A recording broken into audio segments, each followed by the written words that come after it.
كسب القلوب بحبه أسر النفوس بخلقه أبكى الآنام لشوقه صلى رسوله الكريم. اب پھر سے الحمد للہ والصلاة والسلام على رسوله الكريم. اما بعد، وقال تعالى في القرآن المجيد والفرقان الحميد انما يخشى الله من عباده العلماء. معزز ناظرین، اسلامک توحید میسیجز کی جانب سے درس حدیث کے 16ویں پروگرام میں ہم آپ کا تہ دل سے استقبال کرتے ہیں. اہلاً و سہلاً و مرحبا بکم. پچھلے ایپیسوڈ میں ہم نے بتلایا کہ محبت کن سے کرنا چاہیے اور فطری محبتیں کیا ہوتی ہیں، پھر یہ فطری محبتیں جب اللہ کے لیے کی جاتی ہیں تو عبادت کیسے بن جاتی ہیں، یہ ہم نے آپ کے سامنے ذکر کیا. اور اللہ کی محبت کو پانے کے اسباب میں سے ایک سبب جو ہم نے ذکر کیا سنن و نوافل کا اہتمام کرنا ہے. آج کے اس ایپیسوڈ میں چند اور اسباب کا ہم ذکر کریں گے.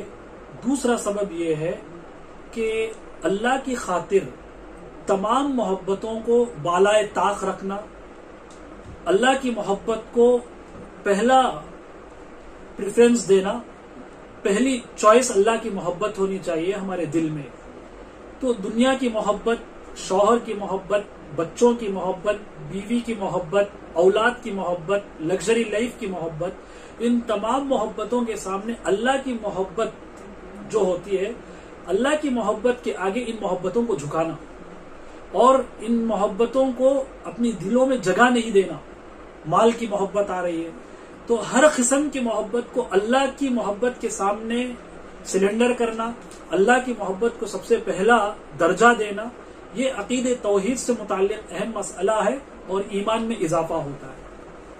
حضرت عمر رضی اللہ تعالی عنہ کا واقعہ آپ نے بارہا سنا ہوگا.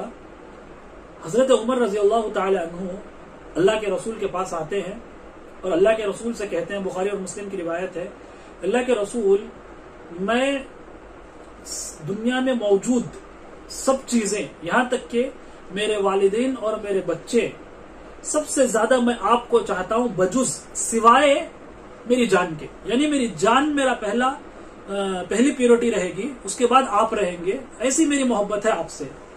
اللہ کے رسول صلی اللہ علیہ وسلم نے بیان فرمایا، اے عمر، ابھی تمہارا ایمان مکمل نہیں ہوا. حضرت عمر جیسی شخصیت، آپ حضرت عمر کی شخصیت کو دیکھیے. اللہ کے رسول نے دنیا میں انہیں جنت کی خوشخبری سنائی، ایسے شخص کو اللہ کے رسول کہہ رہے ہیں کہ تمہارا ایمان مکمل نہیں ہوا.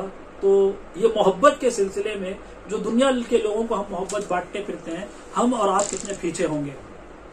پھر حضرت عمر نے یوٹرن لیا، اپنی بات واپس کی اور کہا، اللہ کے رسول، میری جان کی بھی مجھے پرواہ نہیں، میں والدین، بچے، اس دنیا اور میری جان بھی میں آپ کے لیے قربان کر دوں گا. سب سے زیادہ میں آپ سے محبت کرتا ہوں، میں آپ کو چاہتا ہوں. اللہ کے رسول نے کہا، الآن یا عمر، اے عمر، اب تمہارا ایمان کامل ہوا. تو کیا ایسے لوگ آج ہیں جو اپنے بچوں سے زیادہ اللہ سے محبت کرے، رسول صلی اللہ علیہ وسلم سے محبت کرے، اس دین سے محبت کرے، اسلام سے محبت کرے؟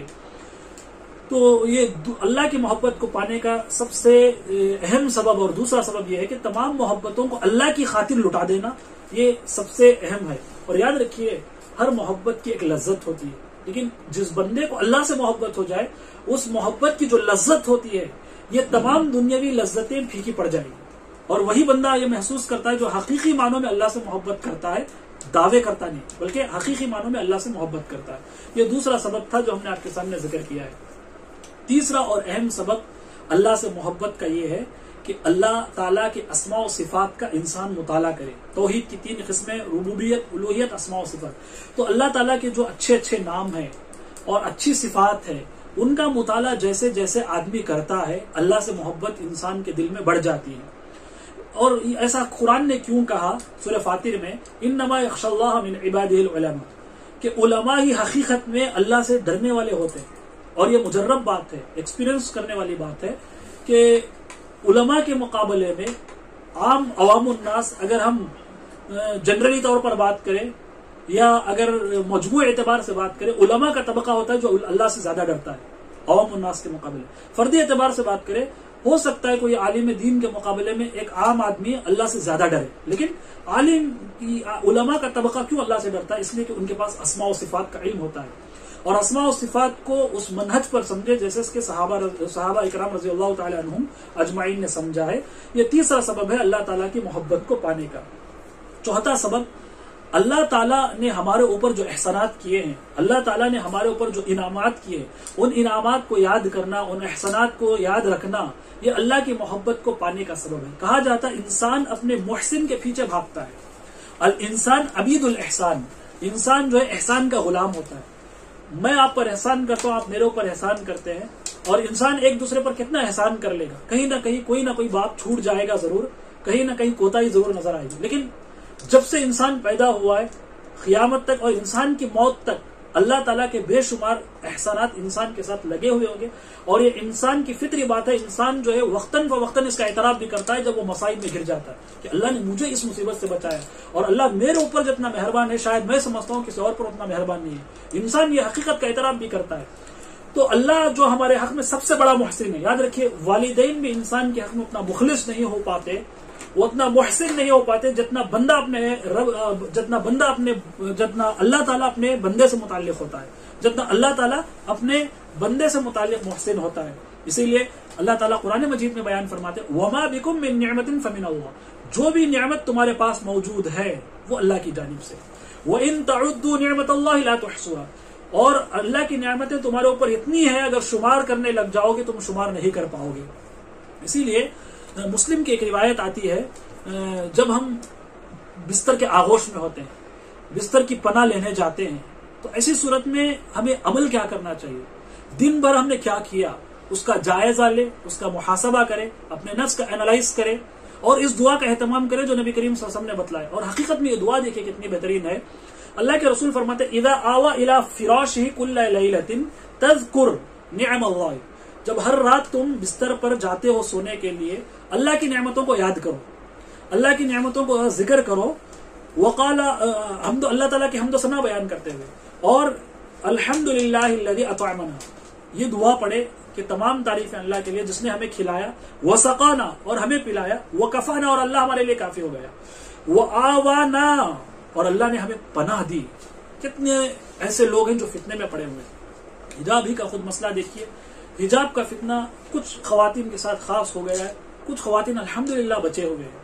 تو فتنے جو دنیا میں آتے ہیں ان کئی فتنوں سے اللہ نے ہمیں بچایا ہے، ان فتنوں سے ہم ڈسٹرب نہیں ہوئے. لیکن پھر بھی یہ ایمانی تقاضا ہے. ہماری ایک مسلم بہن کے ساتھ حجاب سے متعلق کوئی مسئلہ ہو رہا ہے، تکلیف ہمیں بھی ہوتی ہے، یہ ایمانی تقاضا ہے. اور بہرحال اللہ تعالیٰ نے انسان کو کئی فتنوں سے بچایا ہے، پناہ دیا ہے، اپنی پناہ میں رکھا ہے. اعوذ باللہ من الشیطان الرجیم کا یہ نتیجہ ہے. اسی طرح بندہ جب یہ کہتا ہے ممن لا کافی اللہ، کتنے لوگ ہیں جس کے لیے اللہ کافی نہیں ہے، اللہ ان کی مدد نہیں کر رہا اس لیے اللہ ان سے کافی نہیں ہے. ولا ماوا، اور ان کا کوئی ٹھکانہ بھی نہیں ہے. لہٰذا بولنے کا مقصود یہ ہے کہ انسان جب اللہ تعالیٰ کی نعمتوں کو یاد کرتا ہے اللہ سے اسے محبت ہو جاتی ہے، اور اللہ تعالیٰ اس سے محبت کرنے لگ جاتے ہیں جب وہ بندہ شکر گزار بن جاتا ہے. اس ایپیسوڈ میں ہم نے آپ کے سامنے 3 اسباب کا ذکر کیا کہ جو اللہ کی محبت کھینچ لاتی ہے.